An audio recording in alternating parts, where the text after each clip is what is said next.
ऐसे वो ओल्ड कौम जो होती हैं, जो झोंपड़ियों में रहते हैं, वो तो नहीं आए हुए कहीं, क्योंकि इस टाइप की हरकत हमेशा ये ओट भट्टी जो हैं वो वारदात करते हैं। आजकल तो खैर वो डकैतियाँ कर रहे हैं, उस वक्त ये चोरियाँ करते थे। अब तो ओट एक बहुत बड़ी कौम है, ओट भट्टी, जो पूरे पाकिस्तान में वारदातें करती है और बड़े हीनियस किस्म की घर की ख़ास तौर पे वारदातें करती हैं। भावलपुर में कुछ हुई हैं, मंडी बहाउद्दीन में हुई हैं और लाहौर में भी। और ख़ास तौर पे ये जो घर से, शहर से बाहर वाले इलाके हैं जहाँ अकेला घर हो, और ये फिर उसकी तक करते हैं कि कौन बंदा बाहर रहता है इस घर में से, कितने अमीर हैं, तो फिर ये जाते हैं। उस वक्त तो ये लंगोट कस के जाते थे, आजकल ये जाते हैं जी ट्राउज़र और शर्ट में, और 8-8 10-10 लोग होते हैं, गाड़ी अपनी दूर खड़ी करते हैं, ट्रक में भी आते हैं बाज़ औक़ात, और ये वारदात करके चले जाते हैं। बिस्मिल्लाहिर्रहमानिर्रहीम, अस्सलाम वालेकुम। अच्छा नाज़रीन, मेरी जो स्टोरीज़ हैं क्राइम के बारे में, और मेरी पोस्टिंग बतौर ASI से लेके फिर DSP रिटायर होना, तो कई दफ़ा बड़ी अजीब व गरीब कहानियाँ और वाक़ये आपकी सर्विस में दरपेश आते हैं और आप उनसे बहुत कुछ सीखते हैं। और इसमें मैं जो आज आपको बताऊंगा वो एक ऐसे गैंग के बारे में कि मैं ख़ुद भी हैरान था कि वो गैंग क्या करता है। नकब ज़नी का एक गैंग था जी, जो ऑपरेट कर रहा था भावलपुर में, और ये बात है जी 1987 की। मैं ASI था और थाने सिविल लाइंस में मेरी पोस्टिंग थी, और चौधरी नज़ीर हमारे SHO हुआ करते थे। दस्तगीर खान अभी DSP हैं या रिटायर हो गए हैं, वो भी मेरे साथ बतौर ASI हम लोग काम कर रहे थे। यंग थे, कोशिश होती थी कि जी भाग दौड़ की जाए, रातों को जागें, गश्त करें, और शौक़ था कि जी नाम पैदा करें और फिर हमें भी SHO लगना चाहिए। उन दिनों कंपटीशन होता था SHO लगने के लिए, अब शायद इतना नहीं है, लेकिन बतौर ASI भर्ती हो के फिर आपने 4-5 साल बाद प्रमोट होना है, फिर आपने अपनी सर्विस भी बचानी है, कोई गलत काम भी नहीं करना, और उसके साथ साथ फिर आपने अफसरान की नज़रों में भी अच्छा होना है। और नज़रों में अच्छा होने के लिए आपकी वर्किंग बहुत अच्छी होनी चाहिए। यानी पुलिस के जो फिगर्स हैं, जिसमें मुजरमान इश्तिहारी हैं, अदालती मफरूर है, फिर 411 के यानी बरामदगी के पर्चे हैं, फिर मनशियात के हैं, असले के हैं, तो ये फिगर्स बड़े ज़रूरी होते थे। और साथ साथ में आपके पास जितने केसेस दर्ज होके आए हैं, तो आपने उसको कैसे कंप्लीट किया, उनकी इन्वेस्टिगेशन आपने कैसे की, और म्यार देखा जाता था उन दिनों इन्वेस्टिगेशन का, SHO खुद चेक करते थे। अब तो खैर वो म्यार नहीं है। तो जिस गैंग की मैं आपको बात बता रहा हूँ, एक दिन मैं अपने घर पे था, सुबह का वक्त था, तो मुझे कॉल आई मुहर्रिर की, और उसने कहा जी आप फौरी आ जाएं। बीटें हुआ करती थी, बीट वाइज अब भी होती हैं कि जी फ़लाँ थानेदार की फ़लाँ बीट है, 1 2 3 4 5 जितनी भी बीटें 5-6 बनाई जाती थी, उन बीटों में फिर उसके ज़िम्मेदार होते थे। और बीट में हमारे साथ फिर एक बीट बुक भी होती थी, जिसमें हम दर्ज करते थे कि कौन कौन से जराइम पेशा लोग यहाँ आते हैं। तो मुहर्रिर की कॉल पे जी मैं फ़ौरी तौर पे पहुँचा।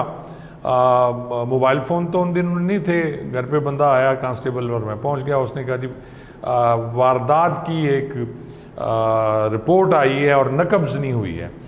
अच्छा नाज़रीन, मैं आपको बताऊँ कि जी नकब ज़नी पुलिस में जो अच्छे पुलिस ऑफिसर समझते हैं, सबसे मुश्किल काम है नकब ज़नी को ट्रेस करना।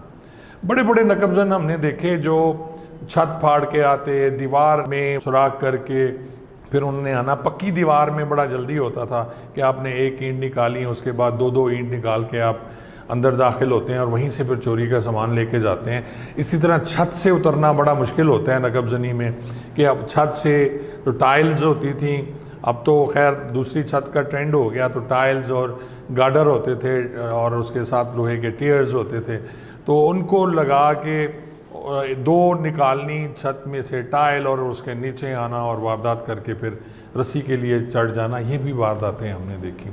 तो मैंने अपने साथ जी वो 2-4 कांस्टेबल लिए और मेरा जो तफ्तीशी बैग कागज़ वागज़ लेके तो हम पहुँचे जी। एक घर था जिसमें वारदात हुई थी नकब ज़नी की, और अंदर गए, दाखिल हुए, देखा, और ये जो वारदात थी ये घर वालों ने बताया कि जी वो घर पे नहीं थे, और हम लोग गए हुए थे कहीं छुट्टियों पे 2 दिन की, तो पीछे से ये वारदात हुई है। लेकिन एक चीज़ वहाँ जब मैंने वो मुलाहजा मौका शुरू किया, तो मुलाहजे मौके में ये होता था कि हमें ये कहा गया था कि आप क्लॉकवाइज करें या एंटी क्लॉकवाइज करें। उसका मतलब ये होता है कि आप गए हैं तो आपने एक साइड से कमरे के आपने देखना शुरू किया क्लॉकवाइज या एंटी क्लॉकवाइज, और एक एक चीज़ आप ऑब्जर्व करते हैं कि जी क्या हुआ, कहीं कोई हाथ को निशान तो नहीं छोड़ गए, कोई ऐसा सामान तो नहीं छोड़ गए, फिंगरप्रिंट्स तो मौजूद नहीं है। उन दिनों फिंगरप्रिंट्स का इतना कुछ ज़्यादा वो नहीं था, ना ही जियो फेंसिंग थी, ना ही डीएनए होता था, बड़ी मुश्किल होती थी ये सब कुछ करने के लिए। तो एक चीज़ जो वहाँ मैंने देखी वो ये था कि जी ज़मीन पे उस जो चोर साहब थे वो शिट करके गए हुए थे। यानी मैं हैरान कि जी ये क्या मसला है कि उसने सामान भी उठाया, वो चले भी गए, लेकिन ताले भी तोड़े उन्होंने, लेकिन वहाँ मौके पे जी शिट मौजूद थी। अब बड़ी अजीब सी बात, ये तो चिढ़ाने वाली बात थी पुलिस वालों के कि जी कोई वारदात भी करे और उसके साथ वहाँ शिट भी करके जाए। खैर वो हमने सब कुछ किया, जो भी था बयान लिए, और फिंगरप्रिंट्स तो कहीं से हमें मिले नहीं, वो भी उठाने की कोशिश की और मैं वापस आ गया। तो मेरे जो एसएचओ थे चौधरी नज़ीर, उनको मैंने फिर बताई सारी सूरत हाल कि सर ये हुआ है। तो वो ख़ुद भी परेशान हो गए कि यार ये कौन सा गैंग है जो चोरी भी कर रहा है और शिट भी कर रहा है। तो वो दिन खैरियत से गुजर गया जी। एक दिन छोड़ के फिर मेरी बीट में फिर वही नकबजनी की वारदात, और मैं फिर मौके पे पहुंचा तो आगे से फिर वो शिट हमारा मुंह चढ़ा रही थी। तो अब तो खासी परेशानी हो गई, और मजाक भी कर रहे थे मेरे कोलीग्स के जी ये कौन से चोर हैं जो आपकी बीट में वारदात करते हैं और फिर वो शिट भी करके जाते हैं वहाँ। और घर वाले भी परेशान होते थे, और वो उनका जो निशाना था वो घर थे जिसमें लोग एक दो दिन के लिए कहीं बाहर गए होते थे और रात को ही ये वारदात होती थी। और ज़्यादातर ये देखा गया कि जी 4 बजे से लेके सुबह तक, सर्दियां थी ये मुझे अच्छी तरह याद है, तो सर्दियों के दिन थे और रातें भी सर्दियों की लंबी होती हैं, तो ये सुबह के वक्त में वो जब वारदात भी कंप्लीट करते हैं और साथ अपना वो ज़रूरियात से फारिग होके वो चोर साहबान जो थे एक दो वो चले जाते। एक दिन के बाद फिर इसी तरह की वारदात रिपीट हुई, और अब तो जी मुझे तो ज़ाहिर है बड़ी परेशानी थी कि ये क्या हो गया।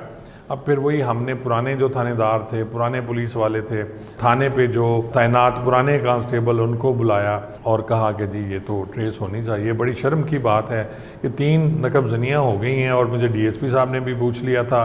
उन दिनों डीएसपी ज़्यादा नहीं पूछते थे ऐसी वारदातों में, पुरानी मैं बात सुना रहा हूँ 90s की, तो वो भी मुझे पूछा गया। एसएचओ साहब भी बार बार पूछते थे कि जी वारदात ट्रेस करो। खैर हमने हिम्मत नहीं हारी कि जितने भी क्रिमिनल्स होते हैं, हर क्रिमिनल का अपना स्टाइल होता है वारदात करने का। यानी एक क्रिमिनल जिसने मोटरसाइकिल चोरी करना है उसने मोटरसाइकिल ही चोरी करना है, जिसने कार चोरी करनी है उसने कार चोरी करनी है, जिसने नकब लगानी है उसने नकब लगानी है, जिसने माल मवेशी की वारदात करनी है उसने माल मवेशी की वारदात करनी है। तो फिर हमने जी पुराना रिकॉर्ड खंगालना शुरू कर दिया कि कहीं से कोई ऐसा क्लू मिल जाए, कुछ ऐसा मिल जाए जिससे। तो साथ ही एक थाना सदर है जी वहाँ भावलपुर का, उसका भी मैंने जाके रिकॉर्ड देखा, मोहर के ज़िम्मे लगाया। तो वहाँ से एक नकबजनी की वारदात जो आज से उस वक्त से 5 साल पहले हुई थी, और वो भी बिल्कुल इसी तरह थे, और उसमें जब एक तफ्तीशी थे उसके वो भी मुझे मिल गए। तो उन्होंने कहा सर ये उस वक्त ये भी वहाँ ऐसे ही शिट करके गए थे लेकिन ट्रेस नहीं हुए थे। मुझे एक पुराने पुलिस ऑफिसर ने मशवरा दिया कि आप देखें कि इर्द गिर्द कोई ऐसे वो ओल्ड कौम जो होती हैं जो झोंपड़ियों में रहते हैं वो तो नहीं आए हुए कहीं, क्योंकि इस टाइप की हरकत हमेशा ये ओट भट्टी जो हैं वो वारदात करते हैं। आजकल तो खैर वो डकैतियाँ कर रहे हैं, उस वक्त ये चोरियाँ करते थे। अब तो ओट एक बहुत बड़ी कौम है ओट भट्टी जो पूरे पाकिस्तान में वारदातें करती है और बड़े हीनियस किस्म की घर की ख़ास तौर पे वारदातें करती हैं। भावलपुर में कुछ हुई हैं, मंडी बहाउद्दीन में हुई हैं, और लाहौर में भी होती हैं। और ख़ास तौर पे ये जो घर से शहर से बाहर वाले इलाके हैं जहाँ अकेला घर हो, और ये फिर उसकी तक करते हैं कि कौन बंदा बाहर रहता है इस घर में से, कितने अमीर हैं, तो फिर ये जाते हैं। उस वक्त तो ये लंगोट कस के जाते थे, आजकल ये जाते हैं जी ट्राउज़र और शर्ट में, और 8-8 10-10 लोग होते हैं, गाड़ी अपनी दूर खड़ी करते हैं, ट्रक में भी आते हैं बाज़ औक़ात, और ये वारदात करके चले जाते हैं। खैर जी हमने वो थोड़ी सी मेहनत की, और वही हुआ जी कि ये भावलपुर में जो चौक है जहाँ से अगर संगम चौक भी उसको कहते हैं, उसके इर्द गिर्द मुझे मालूम हुआ कि वहाँ कुछ लोग आए हैं और कोई उनके 10-12 घर हैं, ओट भट्टी हैं, और वो वहाँ उन्होंने अपनी झोपड़ियाँ और खैमे लगाए हुए हैं।